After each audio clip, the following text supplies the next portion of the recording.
Hello friends, मैं एक बार फिर से उपस्थित हूँ कहानी सफ़र इश्क का अगला भाग लेकर। इसके पहले भी 10 भाग अपलोड हो चुके हैं। अगर आपने नहीं देखा तो प्लीज़ एक बार मेरे चैनल पर जाकर अवश्य देखें।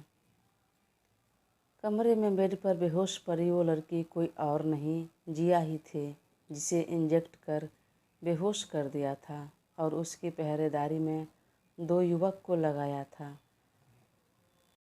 उसमें से एक युवक ने फ़ोन पर किसी से बात की और जब उसने कहा कि उसे फेंक दो, मार दो या चाहे एंजॉय कर लो, तो दोनों एक दूसरे को ताली दिया और ठहाके लगाकर हंसने लगा। चल, अब अपनी तो मज़े ही मज़े हैं।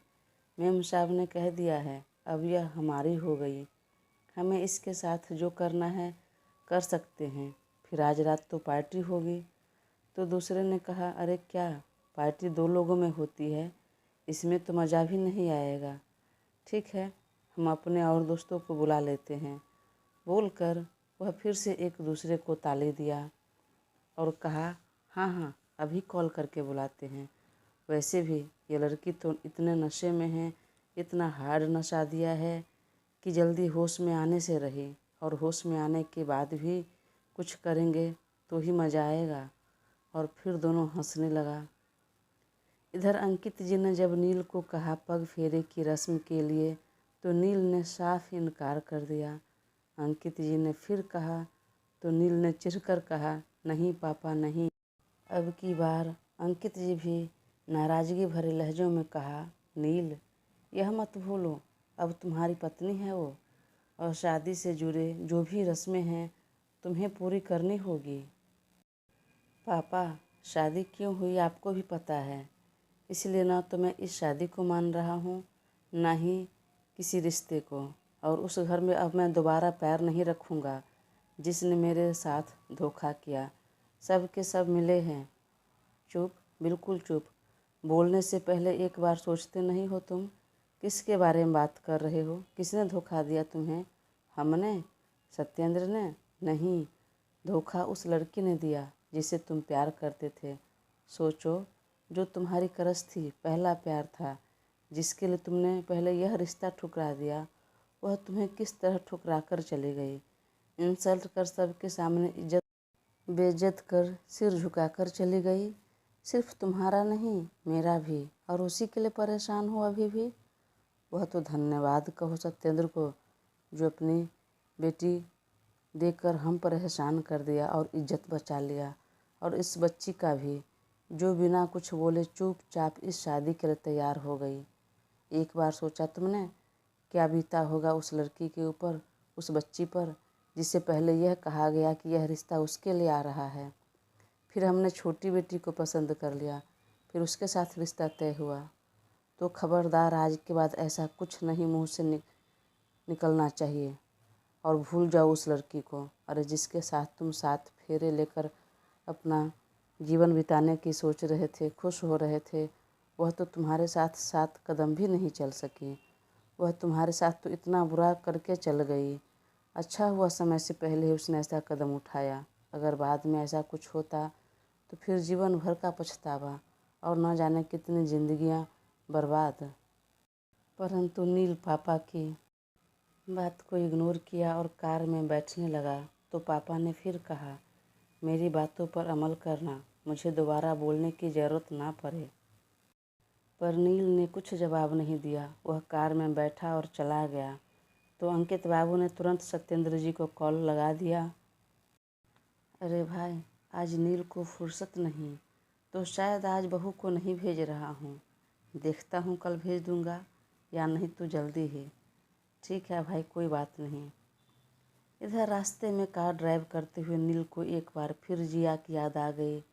याद आ गई क्या, दिमाग से गई ही नहीं थी वह अपनी लाइफ में भले ही कैसा था, पर उसने जिया से सच्चा प्यार किया था, उसका पहला प्यार था।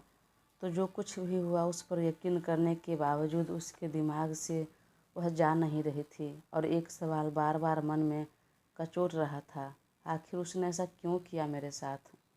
मेरे प्यार में कमी कहाँ रह गई? मन में सोचते हुए वह तुरंत मोबाइल निकालकर उसके फ़ोटो को एकटक देखने लगा। तभी पापा की कही बातें दिमाग में घूम गई। उस लड़की के लिए परेशान हो रहे हो जो 7 जन्मों का बंधन में बांधने जा रहे थे, जिसके साथ वह 7 कदम नहीं चल पाई। याद आते ही आंखें लाल हो गई, चेहरा कस गया, मुठ्ठियाँ स्टीयरिंग पर ही कस गए और गुस्से में उसने सारे फ़ोटो एक साथ डिलीट कर दिया। I hate you Jiya, I hate you. पापा ने जो भी कहा सब सच कहा। मैंने तो तुम्हारे साथ साथ 7 फेरे लेकर 7 जन्मों तक बंधने चला था, रिश्ता निभाने चला था, पर तुमने क्या किया मेरे साथ? इतना बड़ा धोखा। क्यों क्यों आखिर क्यों? बोलते हुए दोनों आँखों में भर आए आंसू गालों पर लुढ़क गए। उसने जोर से अपना ही बाल खींच लिया, पर अगले ही पल तुरंत आंसू पोंछा और कहा, नहीं नील अग्निहोत्री, इतना कमज़ोर तो नहीं है कि वह एक धोखे खाने पर रोए, एक धोखेबाज के लिए आंसू बहाए। उसने एक साथ सारे फ़ोटो डिलीट कर दिया और कार की स्पीड तेज़ की और ऑफिस पहुंच गया। तो ऑफिस में सारे स्टाफ से लेकर गार्ड, नवल, असिस्टेंट ने भी एक साथ ग्रीट किया। साथ में कॉन्ग्रेचुलेशंस बोलने लगा, बेस्ट विशेस देने लगा शादी की, और साथ में पार्टी भी मांगने लगे सब। तो वह चौंक गया और भवें गुस्से में सिकुड़ गई। यूँ तो सब उसके गर्म मिजाज से वाकिफ़ था, पर सबको लगा कि अभी अभी शादी हुई है तो शायद मिजाज नरम रहे, तो मौका देखकर चौका मार दिया सबने। लेकिन उसकी तनी हुई भवें देखकर सब सहम गए और चुप रह गए। तब वह भी बिना कुछ बोले केबिन के अंदर चला गया और सोचने लगा। फ़ोन पर तो नवल को डांटकर चुप करा दिया, पर यहाँ सारे स्टाफ को डांटना ठीक नहीं। ऐसा नहीं था कि वह स्टाफ को डांटता नहीं था, पर आज मूड नहीं था। कहीं न कहीं अच्छा लग रहा था कि सब उसे शादी की बधाई दे रहे थे। फिर भी मन ही मन कहा, यह सब मेरी जलन का नतीजा है और यह जलन एक न एक दिन मुझे ही डुबाएगा। इधर अग्निहोत्री पैलेस में नील के जाते ही पिया ने कोमल को आवाज़ लगाई, भाभी आपसे कुछ बात करनी है। हाँ आ जाओ मेरे कमरे में ही। तब पिया आ गई। कोमल ने उसे सामने सोफा पर बैठने का इशारा किया। तब पिया बैठ गई। हाँ बोलो क्या बात करनी है? कोमल भी उसके बगल में बैठते हुए कहा, दीदी आप मेरे लिए एक अलग कमरे की व्यवस्था कर दीजिए ना। अलग कमरे की व्यवस्था? पर क्यों, किस लिए, किसने कहा? नील ने कहा। हाँ दीदी, और रात में बोल रहे थे कि अगर मैं चाहूँ तो अलग कमरे में रह सकती हूँ। फिर सारी बातें बता दी। पर क्या तुम रहना चाहती हो? रहने का इरादा है तुम्हारा? मेरे इरादे का क्या है दीदी, अब वो जो बोलेंगे वही करूँगी ना। मतलब वह गलत बोलेगा तो वह भी बात मानोगी। और वह सब छोड़ो, वह इस रिश्ते को नहीं मान रहा क्योंकि वह नाराज़ है। मैं समझ सकती हूँ उसकी नाराज़गी, पर तुम्हें क्या प्रॉब्लम है? क्या तुम्हें भी यह रिश्ता मंजूर नहीं? क्या नील तुम्हें पसंद नहीं? ऐसा नहीं है दीदी, मतलब तुम्हें पसंद है और तुम इस रिश्ते को निभाना चाहती हो। हाँ मुझे कोई आपत्ति नहीं है। तो फिर स्टूपिड गर्ल, तो अलग कमरे में क्यों रहना चाहती हो? उसी कमरे में रहो। वह पीछे हट रहा तो तुम कोशिश करो। यह विवाह शादी अटूट बंधन होता है, पवित्र बंधन। इसे बार बार यूँ तोड़ा या छोड़ा नहीं जा सकता। लेकिन अगर वह आज फिर पूछेंगे तो मेरा नाम बोलना। अरे तुम पत्नी हो उसकी, हक जताना शुरू करो। अरे मेरा मतलब है कि मैं समझ रही हूँ जिस परिस्थिति में तुम दोनों का विवाह हुआ उसमें आगे बढ़ना इतना जल्दी थोड़ा मुश्किल है, लेकिन कोशिश तो करो। अलग कमरे में रहने की ज़रूरत नहीं।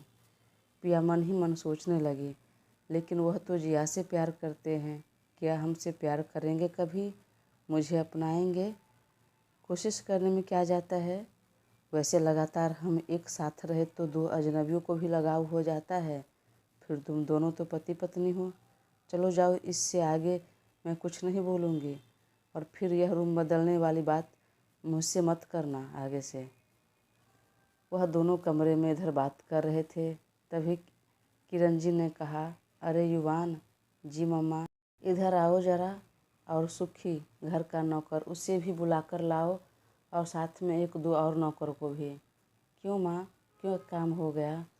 अरे नील के कमरे में जो काउच पड़ा हुआ है वह बाहर निकलवाना है, हॉल में रखना है। काउच भारी है तो एक आदमी से नहीं होगा, जा बुला कर ला। और तभी युवान नौकर के साथ ऊपर नील के कमरे में आया। माँ ने कहा इस काउच को बाहर हॉल में रखना है। पर क्यों? और नील के बेडरूम में फिर क्या रहेगा? युवान एकदम से चौंकते हुए कहा, उसके बेडरूम में सिर्फ सिंगल 2 सोफ़ा रखवा देती हूँ। पर क्यों? सिंगल सोफ़ा नहीं, यह काउच यहीं रहने दीजिए ना माँ। अरे नीचे हॉल में ज़रूरत है, गेस्ट का आना जाना लगा रहता है तो बैठने के लिए चाहिए। नील के बेडरूम में इतना बड़ा बेड तो है जो 2 लोग के लिए काफ़ी है और दोनों सोने के लिए भी काफ़ी है। और 2 सिंगल सोफ़ा रहेगा तो बस हो गया।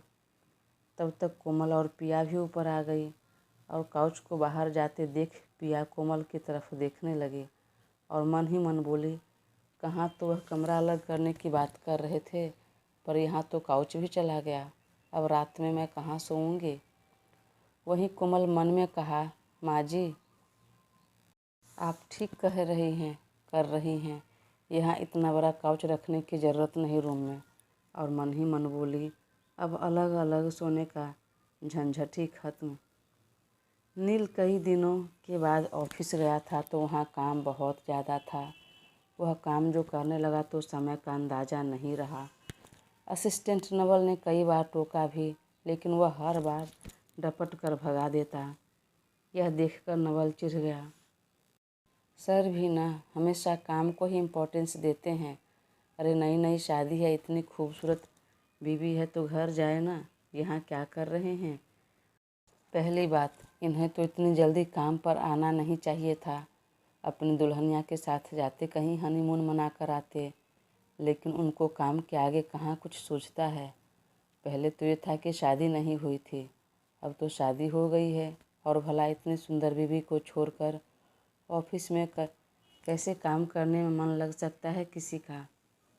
नवल बोल तो धीरे रहा था, लेकिन नील ने सुन लिया और बोला, नवल तुम्हारा जुबान कुछ ज़्यादा नहीं चलता है? और तभी उसने घड़ी पर नज़र डाली तो रात के 10 बजने को आ गया था। ओह सच में बहुत देर हो गई, अब निकलना चाहिए। और फिर वह सब कुछ समेट कर निकलने लगा। कुछ स्टाफ अभी भी काम कर रहे थे।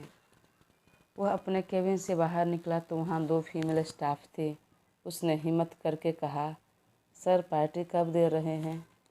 कल मिल जाएगा। Really really, thank you sir, thank you so much. Naval भी चौंक गया। पार्टी देने के लिए कैसे मान गया? सर मैंने कहा तो नहीं सुने, पर फिर भी थैंक यू सर। लेकिन कम से कम इतना बता देते कि मेन्यू में क्या क्या रखें। मुंह बंद रखो अपना, मेन्यू में कुछ नहीं रहेगा। कल जितने भी एम्प्लॉय हैं उस सब की आधा घंटा पहले छुट्टी कर देना। अपने घर पर जाकर पार्टी करे या जहाँ जाना है अपनी फैमिली के साथ टाइम स्पेंड करना है, जो करना है करे। और तुम भी। सुनकर सभी एक दूसरे का मुंह देखने लगे। नवल भी चौंक गया। सर यह ट्रीट है, तुम्हें क्या लगता है आधा घंटा पहले छुट्टी होगी सबकी तो जानते हो मेरा कितना नुकसान होगा? और अगर ट्रीट ये मंजूर नहीं तो छोड़ दो। वहाँ पर जो भी उपस्थित एम्प्लॉय थे सब ने कहा, नहीं सर चलेगा चलेगा ये भी। तभी वह लड़की ने फिर कहा, ओह गॉड, सर कितने कंजूस हैं, पता नहीं अपनी वाइफ को कभी गिफ्ट देंगे कि नहीं। दूसरी ने कहा, गिफ्ट देंगे क्या, गिफ्ट दिए भी होंगे कि नहीं। मुंह दिखाई का, फर्स्ट नाइट का, पहली रसोई का, और कितना गिफ्ट होता है। मैम की किस्मत दे तो देखो, पति इतना पैसा वाला है लेकिन कितने कंजूस हैं, पता नहीं क्या करेंगे इतना पैसा। नील ने सब सुन लिया और तुरंत त्योरियां चढ़ गई। वह असिस्टेंट को बुलाकर कहा, तुरंत दोनों को फायर करो, कल से यह मेरे ऑफिस में दिखाई नहीं देनी चाहिए। नवल समझाने लगा। वहीं दोनों लड़कियों ने भी माफ़ी मांग ली। तब वह शांत हुआ और बाहर निकला तो ड्राइवर पवन कार लिए खड़ा था। वह कार में बैठा और ड्राइवर ने कार स्टार्ट कर दी। कार में बैठा तो था पर मन शांत नहीं था। उसे दोनों लड़कियों की बातें दिल और दिमाग में हलचल मचा दी थी। क्या मुझे नेक देना चाहिए? हमारा तो कोई रिश्ता नहीं है, मैं तो इस रिश्ते को निभाना नहीं चाहता हूँ। फिर क्या हो गया? ज़रूरत नहीं कि मैं गिफ्ट दूंगा तो यह रिश्ता निभाना ही हो जाएगा। उसकी खुशी के लिए तो दे ही सकता हूँ। उसने भी तो मेरी खुशी के लिए, मेरे परिवार की खुशी के लिए कितना कर रही है, कितना त्याग किया है। और हाँ, दीदी भी बोल रही थी नेक देना है, तो क्या करूँ, कुछ ले लूँ? पर क्या, मुझे तो इस बात की समझ भी नहीं। अभी दीदी से पूछूंगा तो चिढ़ाने लगेगी। रात भी हो गई है। चलो कोई बात नहीं, कल भाभी को लेकर चला जाऊंगा या उन्हीं को बोलूँगा ला देने के लिए। पर क्या ये ठीक रहेगा? उसके लिए मन में बोलते हुए वह पिया का चेहरा इमेजिन करने लगा। क्या करूं, क्या दूं, उसके ऊपर क्या अच्छा लगेगा? तभी याद आया रसोई में हंसते समय उसका झूलता हुआ झुमका। हाँ, वही अच्छा रहेगा, झुमका ही ले लेता हूँ। काफ़ी सुंदर लग रही थी झुमका पहने हुआ। मन में बोलते हुए जा रहा था घर की तरफ तो रास्ते में तनिष्क खुला दिखा। फिर ड्राइवर को बोला कार रोकने के लिए, तो ड्राइवर ने कार साइड में लगाया। फिर वह अंदर गया तो सामने गोल्ड के झुमके थे जिस पर डायमंड जरे हुए थे। एक नज़र में नील को भा गया तो उसने पैक करवाया, बैग लिया और वापस कार में बैठ गया। घर पहुंचते पहुंचते 11 बज गया था। सब अपने अपने कमरे में चले गए थे। सिर्फ माँ किरंजी जाग रही थी। उन्होंने नील को देखा तो कहा, बेटा बहुत देर हो गई, चलो डिनर कर लो। नहीं माँ, मैंने कर लिया है डिनर, आप जाकर आराम कीजिए, मैं भी सोने जा रहा हूँ। परंतु किरंजी अपने कमरे में नहीं गई। वह देखना चाह रही थी कि अपने कमरे में काउच नहीं देखकर उसका रिएक्शन क्या रहता है। वह बेड पर सोता है साथ में दोनों, या फिर कहीं कमरा तो नहीं बदल देगा। इसलिए वह फ़ोन में नज़र गड़ाए बैठी रह गई। इधर नील कमरे में आया तो सोफा पर पिया गुमसुम बैठी थी। उसे नींद आ रही थी तो घुटने में सिर को दबाए बैठी थी। नील को तो लगा था पहले कि शायद वह दूसरे कमरे में होगी, लेकिन वह इसी कमरे में दिखी तो ज़रा चौंक गया और कहा, अरे आप सोई क्यों नहीं? मेरा इंतज़ार क्यों कर रही थी? मुझे आने में अक्सर देर होती है, तो इंतज़ार करने की ज़रूरत नहीं, जाइए आप सो जाइए। पर कहाँ? क्या भाभी से बात नहीं किया आपने? की, पर उन्होंने साफ साफ इनकार कर दिया। तो फिर ठीक है, यहीं इस कमरे में काउच पर। बोलते हुए उसने नज़र दौड़ाई तो चौंकते हुए कहा, अरे काउच कहाँ गया? वह तो मम्मी ने बाहर हॉल में रखवा दिया। पर क्यों? कह रही थी कि गेस्ट का आना जाना लगा रहता है, अभी तो उठने बैठने के लिए ज़रूरत है। तो फिर आप एक काम कीजिए, आप बेड पर सो जाइए, मैं नीचे गद्दा डालकर सो जाता हूँ। नहीं नहीं, आप ऊपर सो जाइए, मैं नीचे सो जाती हूँ। तब नील ने एक गद्दा नीचे डाल दिया और उस पर पिया सो गई और नील बेड पर। परंतु यह उसे देखा नहीं गया और कहा, आप भी बेड पर सो जाइए, नीचे ज़मीन पर सोने की ज़रूरत नहीं। पिया ने अचकचा कर देखा। घबराइए मत, इतना बड़ा बेड है और आप कितनी दुबली पतली, एक कोने में समा जाएंगी, तो आइए बेड पर आ जाइए।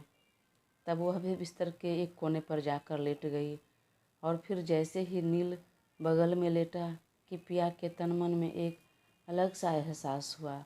बदन में एक झुरझुरी सी दौड़ गई और वह तुरंत उठकर बैठ गई। दोस्तों, कहानी आगे जारी रहेगी। प्लीज़ अपना साथ बनाए रखें और चैनल को सब्सक्राइब कर मुझे ज़रूर सपोर्ट करें।